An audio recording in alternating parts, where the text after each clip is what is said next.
Hey everyone, ZCougar88 here. We're here to talk to you today, or I'm here to talk to you today about the laws of logic. There are 3 of them, and they go something like this. The first law of logic we'll start with is the law of identity. Now, law of identity says that something is what it is. A fish is a fish, a rock is a rock. A fish is not a rock, and a rock is not a fish, right? Okay. But an atheist or some smart aleck might say, oh, but wait a minute, the fish may look like a rock, or the rock may look like a fish. You know, I could perceive it to look like that.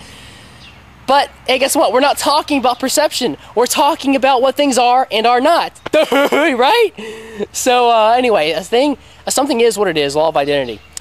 Second law of logic, law of non-contradiction. Now, something cannot be itself and not itself at the same time, in the same sense.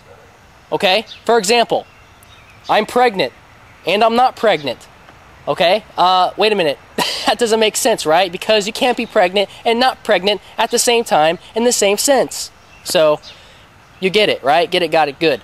Third law of logic. Law of excluded middle. There is no middle. There is no, excludes the middle. For example, there either is a God or there's not a God. Okay, there's sort of a God. There might not be at the same time, but there could be it. No, there either is or there isn't. Technically speaking, that, you know, if you actually wanted to know the truth, there either has to be a God or there's not a God. End of story. There is no, well, there's sort of a God, okay? Doesn't work out logically. So anyway, this is why these are called the laws of logic, because they're logical and they never change. By the way, these laws of logic are conceptual by nature and are not the products of human minds, okay? They're conceptual by nature because you cannot look at the laws of logic under a microscope and say, look, I see the law of identity. I see it. There it is, okay? Well, somebody might say, actually, you can see something working by the laws of logic. Well, I'm not talking about looking as far as applying the laws of logic to something and seeing an example of it. You can definitely see that, but you can't see the actual laws of logic under a microscope. And they're not the products of human minds because humans contradict, okay? I may look at, from a far distance, I may look at that plant over there, and I may say, hey, that looks like a lily pad. And somebody might say, oh, it looks like poison ivy. Well, we can't both be right, okay? We contradict, okay? Get it? We contradict. I mean, think about it. People contradict even in religion, okay? A Christian would say that that the true church that Jesus was speaking of is the true body of true believers in the true Christ. Well, a Roman Catholic that's really devout in Roman Catholicism might say, no, it's our earthly organization, our organization, the Roman Catholic Church. And if you're not a part of the Roman Catholic Church, go into hell. So we contradict, okay? Now, believe it or not, a lot of people actually deny these laws of logic. Can you believe that? People actually deny the laws of logic. Can you believe that? Woo! Well, actually, we're not going to get into all that because I don't want to pick on those people too hard, because if you deny the laws of logic, you're not a logical person. I mean, come on. Something is what it is, law of non-contradiction and law of identity and all that stuff. You cannot deny that and be logical.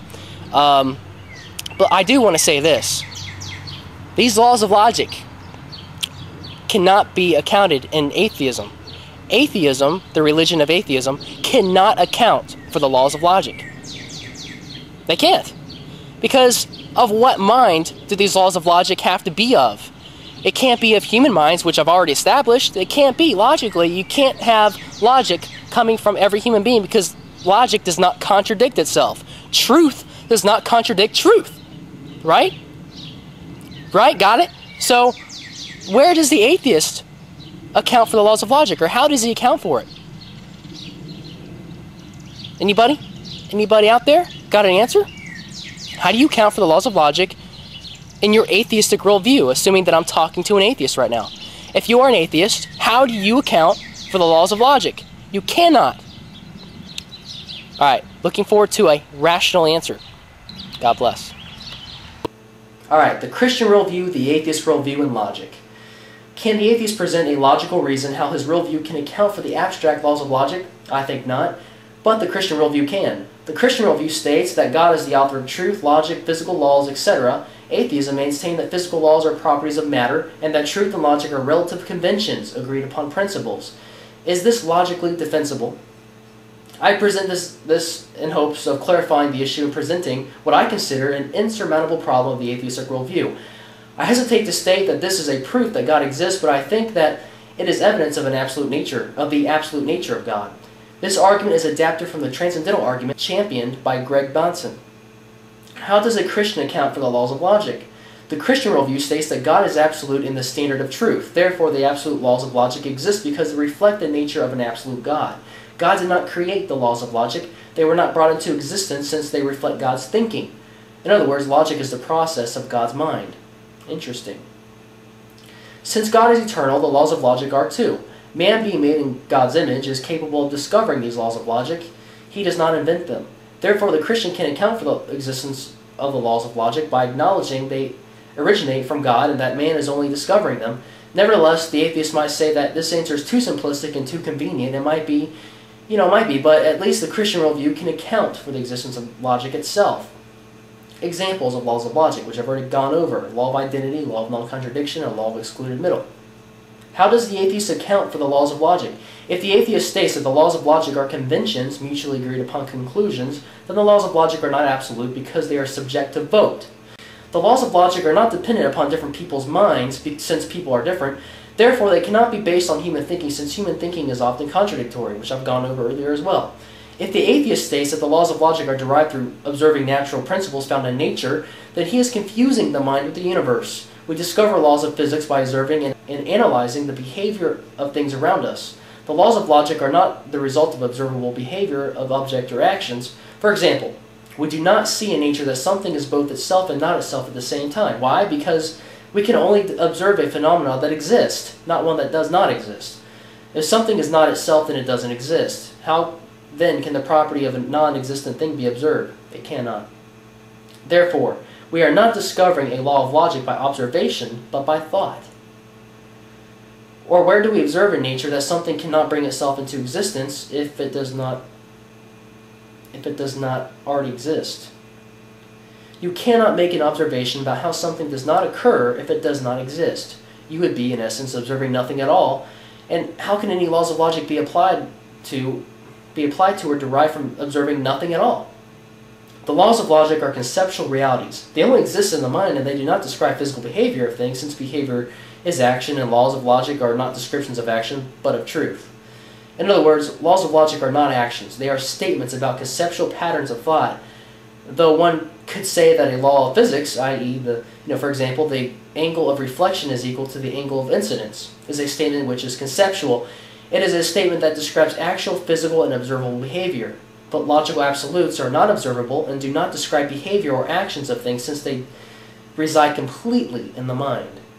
We do not observe the laws of logic occurring in matter. We don't watch an object not bring itself into existence if it doesn't exist. Therefore, no law of logic can be observed by watching nothing. If the atheist appeals to the scientific method to explain the laws of logic, then he is using circular argumentation, because the scientific method is dependent upon logic, that is, reason thought applied to observations. If logic is not absolute, then no logical arguments for or against the existence of God can be raised, and the atheist has nothing to work with. If logic is not absolute, then logic cannot be used to prove or disprove anything. Illogic, right? Illogical. Atheists will use logic to try and disprove God's existence, but in so doing, they are assuming absolute laws of logic and borrowing from the Christian worldview. The Christian worldview maintains that the laws of logic are absolute because they come from God, who is himself absolute. But the atheist worldview does not have an absolute God. They don't believe in God, right? Any God. So we ask, how can absolute, conceptual, abstract laws be derived from a universe of matter, energy, and motion? In other words, how can an atheist with a naturalistic presupposition account for the existence of logical absolute when logical absolutes are conceptual by nature and not physical, energy, or motion? Conclusion. The Christian theistic worldview can account for the laws of logic by stating that they come from God. A. God is transcendent, that is, he is beyond the material universe, being its creator. B. God has originated the laws of logic because they are a reflection of his nature. C. Therefore, the laws of logic are absolute. D. They are absolute because there is an absolute God.